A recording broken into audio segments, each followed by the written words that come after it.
October 2011, Silicon Valley, California.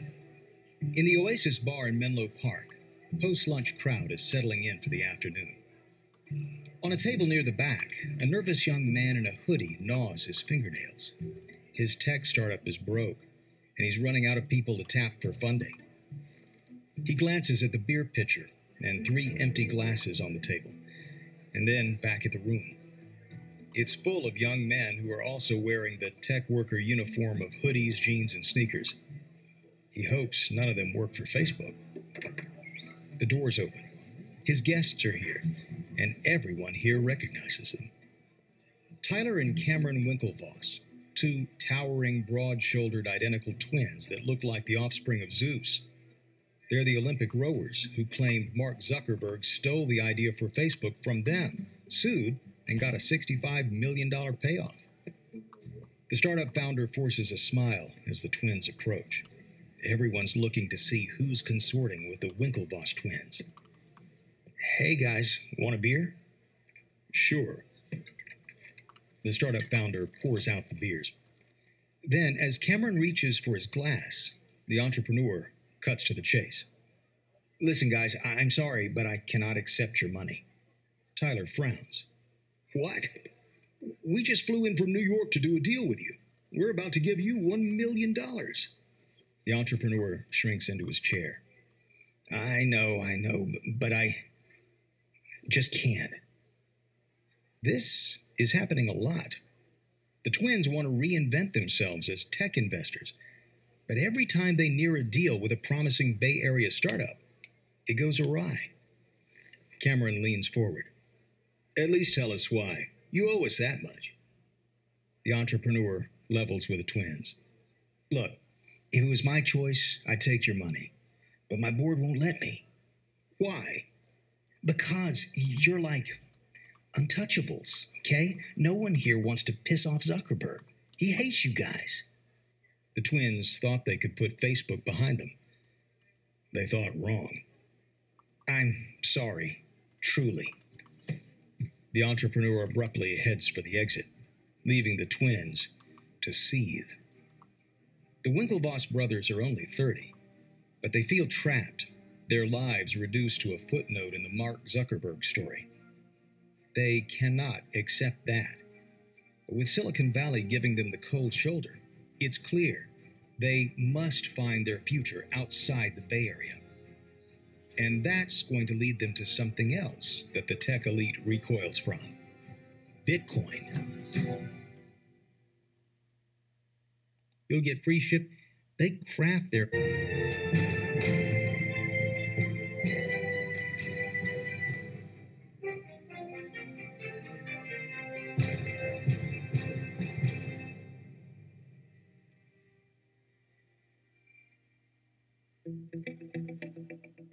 On the last episode, the mysterious Satoshi Nakamoto created a revolutionary digital currency.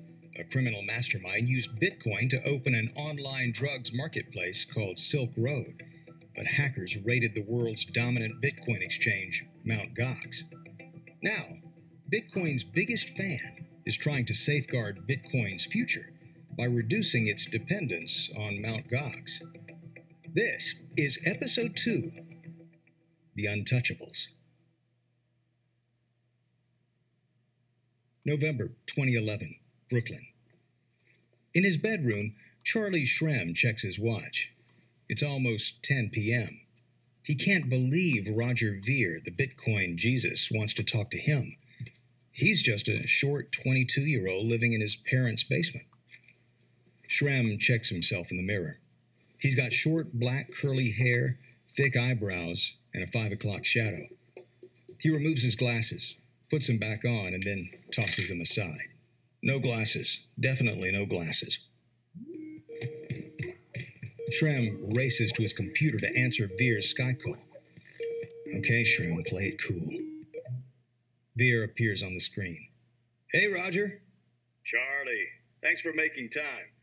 Like I said, I want to know more about your company, BitInstant. I like the little I've heard. Sure. I started it back in June with my co-founder. Oh, you should have said something. I didn't mean to exclude anybody. No. It's okay. Garrett's like a silent partner. He's autistic, Asperger's, and he lives in Wales. He likes the tech part. Business side, not so much, and I've barely spoken to him. We just chat online. Uh-huh. So, what's the vision for BitInstant?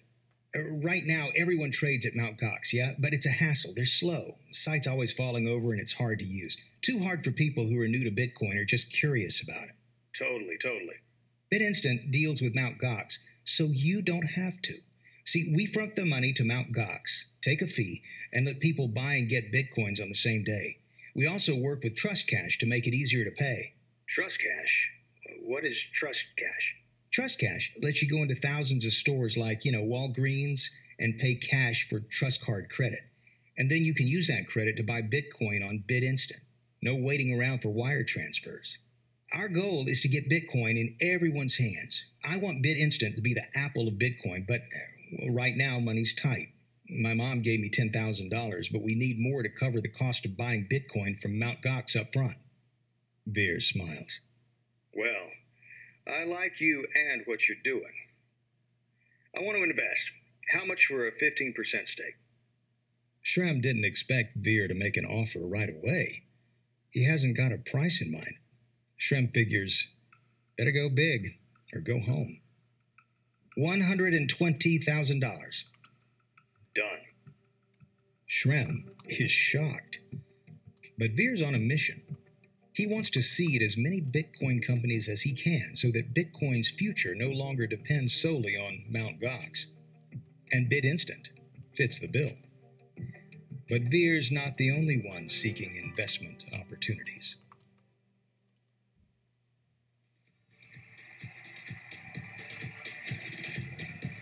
July 2011. The Pasha nightclub on the island of Ibiza, off Spain's Mediterranean coast. On the packed dance floor, the crowd throbs to the pounding beat as purple beams of light spin and swoop over the crowd. The DJ drops the beat. Green light washes over the dance floor. The crowd freezes, hanging, waiting. Then, the beat restarts. Dancers explode into life, pulsating in unison under strobe lights. And right in the middle of the dancing throng are Tyler and Cameron Winklevoss. After months of rejection from every tech startup they've tried to fund, they've come to party away their frustration. Tyler yells into Cameron's ear. "What are we doing here?" "Having fun, I think." The statuesque twins stand clutching their beer bottles as people dance around them. Tyler drains his beer.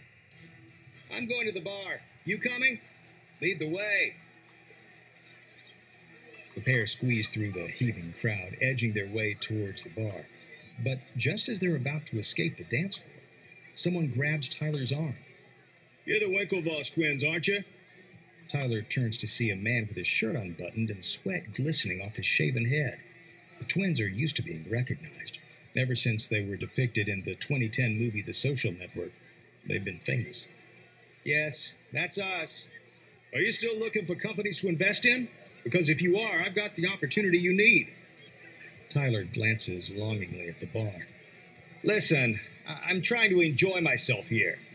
Seriously, you don't want to pass this up." Tyler rolls his eyes at Cameron. "Fine. You got 30 seconds. Okay, there's this kid who lives near me in Brooklyn. He's got this online business I'm investing in. It's about the future of money. Bitcoin. Bitcoin? What's Bitcoin? Digital money. It's going to re-engineer the financial system. I'm talking about a currency that knows no borders, can't be counterfeited, and doesn't need banks. This kid I know, Charlie Shrem is his name. He's right there on the ground floor. Okay, how's this supposed to work? Hard to explain. Look, here's my card. Call me when you're back in New York and I'll introduce you to Charlie. He can explain it all. The guy's a freaking genius. Seriously, call me."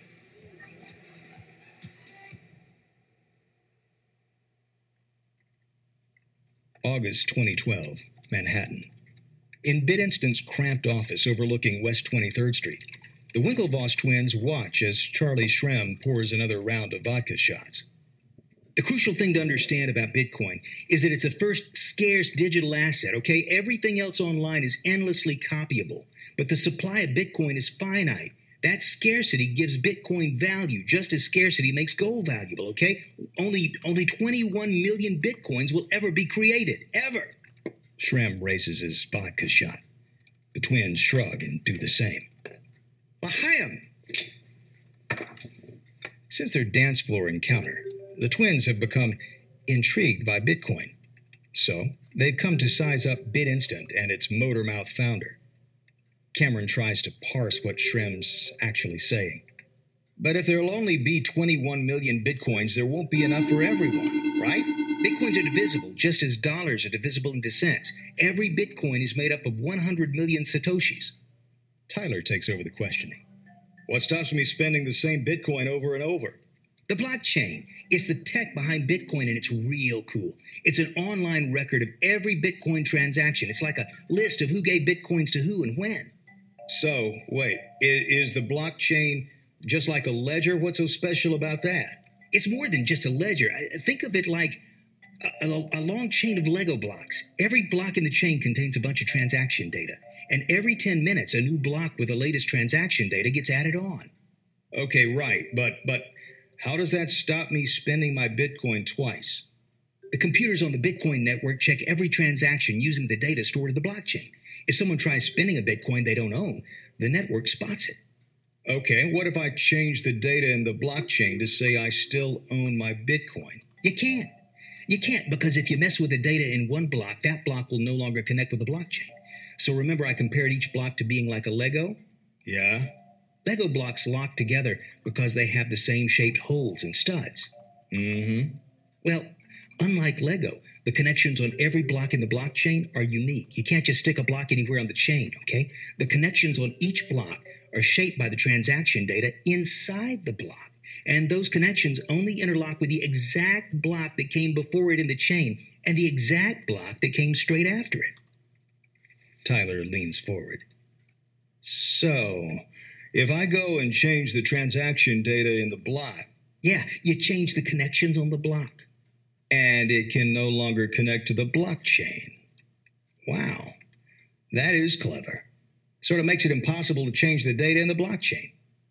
Shrem grins. You got it. The blockchain stops double spending of Bitcoins and people undoing transactions, and all without people or a central organization overseeing things. Shrem reaches for the vodka bottle. The twins are warming to him. But there's an elephant in the room. Silk Road, the online marketplace where people can buy drugs with Bitcoins. Cameron leans back in his seat. But what's Bitcoin's real use? People aren't using it to buy pizza and vodka. I bought this vodka with Bitcoin. But I know what you're really asking me about is Silk Road, right? Yeah. We visited it during our research and got all the drugs. And people selling guns and fake passports. There are even hitmen for hire. We don't want to invest in a business that enables criminals. Shrem tries not to think about the major BitInstant customer who's buying Bitcoin to sell onto Silk Road customers. Shrem figures it's better if the twins don't know about that customer. Silk Road's an early adopter for sure, but I want Bitcoin to go mainstream. That's why BitInstant registered with the U.S. Treasury as a money transmitter, even though we're not required to, but we're just 10 people handling $2 million of trades a month. We need more people, and that means we need investment. Another shot? Reassured by the news that BitInstant is already engaging with federal regulators, the twins raise their glasses. After months of being rebuffed by Silicon Valley, they've found what they've been looking for, right on their Manhattan doorstep. The twins pay $800,000 for a 22% stake in BitInstant, but they're not stopping there. Bitcoin reminds them of Facebook's beginnings. They saw how the more people joined Facebook, the more other people got sucked into its gravitational pull. They believed Bitcoin could do the same. The more people use Bitcoin, the more popular it will get, and the more its value will rise. So, as well as investing in BitInstant, they start buying Bitcoins. Fall 2012, the Flatiron District, Manhattan. In the empty office of Winklevoss Capital, Tyler looks at the computer equipment laid out on the large sheet of tarp covering the floor. He's wearing a smock and thick gloves, and holding a sledgehammer. A pair of plastic goggles are strapped onto his forehead. Cameron walks towards the tarp carrying a printer. He's also wearing a smock. Tyler cocks an eyebrow as Cameron dumps the printer onto the tarp. The printer? Seriously? Printers have memory chips, and everything's gotta go. Fine, that it? Yep. The brothers have spent weeks buying tens of thousands of bitcoins in a multi-million-dollar bet on the digital currency's future. Now, they're out to protect their bitcoins from hackers. And in an online world, the best defense is to go offline. They printed out the private keys needed to access their bitcoins. They're going to dice up these codes and deposit the pieces in safe deposit boxes in banks across America. But before making those deposits, they have to cover their digital tracks. And that means destroying every electronic device they've used to buy bitcoins. Tyler pulls his goggles over his eyes and swings the sledgehammer over his head. He brings it down on the printer, shattering the plastic casing. Tyler heaves the sledgehammer into the air and back down over and over. Keyboards smash, screens explode, hard drives splinter. As he slams the hammer down, he imagines the unblinking face of their multi-billion-dollar nemesis, Mark Zuckerberg. The Winklevoss brothers are back, and this time, they're out to win. But on the West Coast, the Silicon Valley elite is ready to pick its own Bitcoin champion.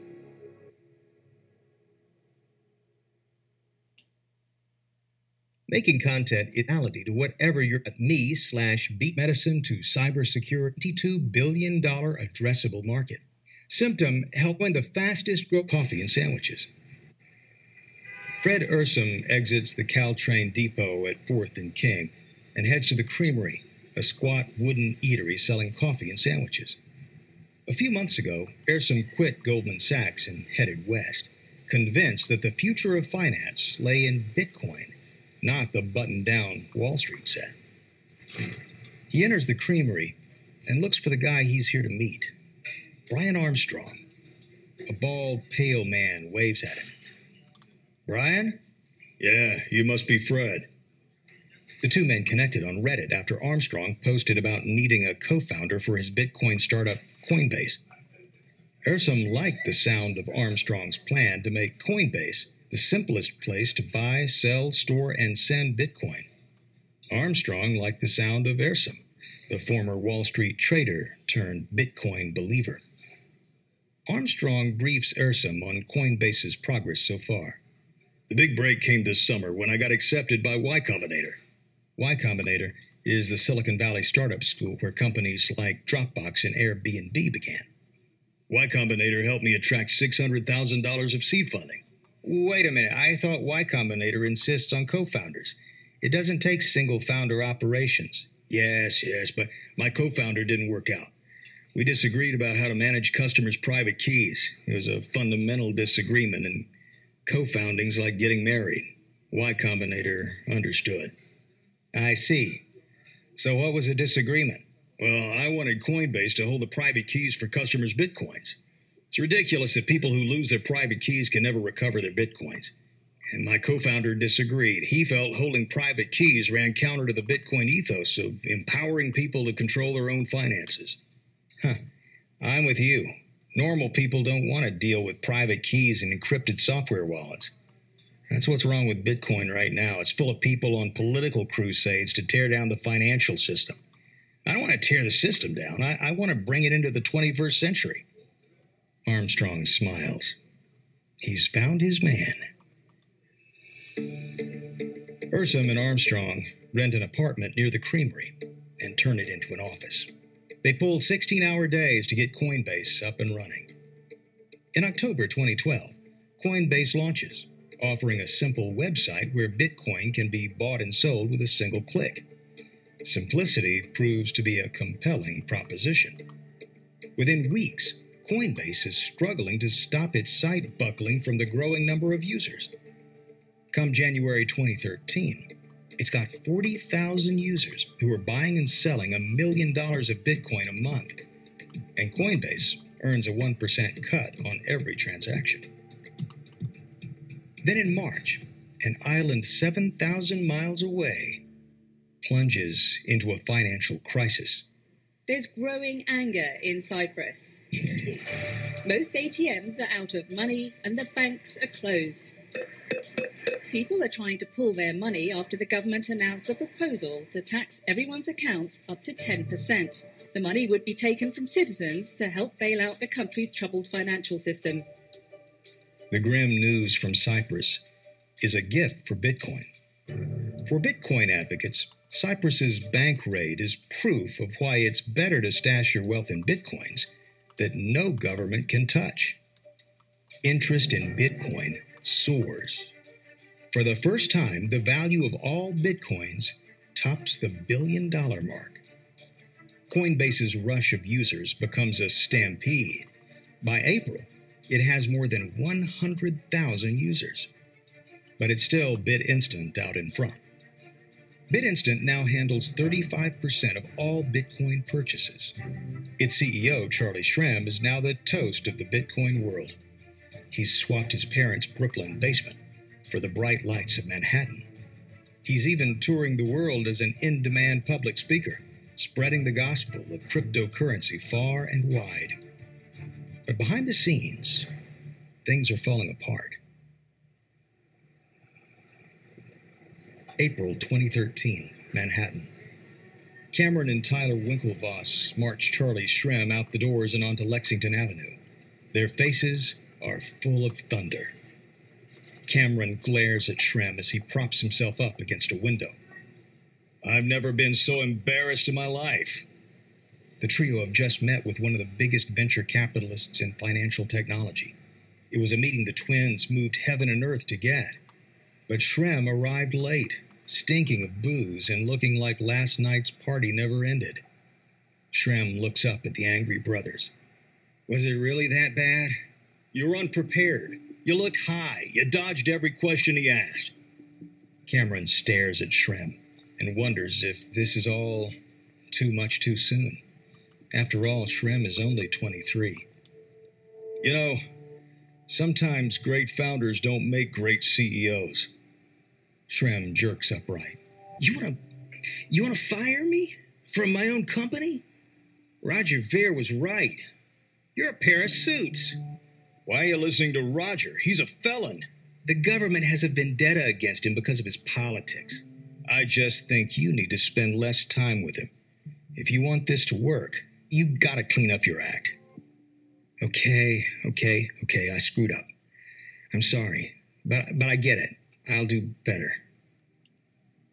But deep down, the Winklevoss twins sense that Shrem's a lost cause. He's trapped between their desire to make BitInstant the acceptable face of Bitcoin and Ver's desire for it to stay true to the cryptocurrency's libertarian values. But they're running out of time to save BitInstant before it goes off the rails. On the next episode, Shrem gets a nasty surprise. A hacker attacks Coinbase, and the law closes in on Silk Road.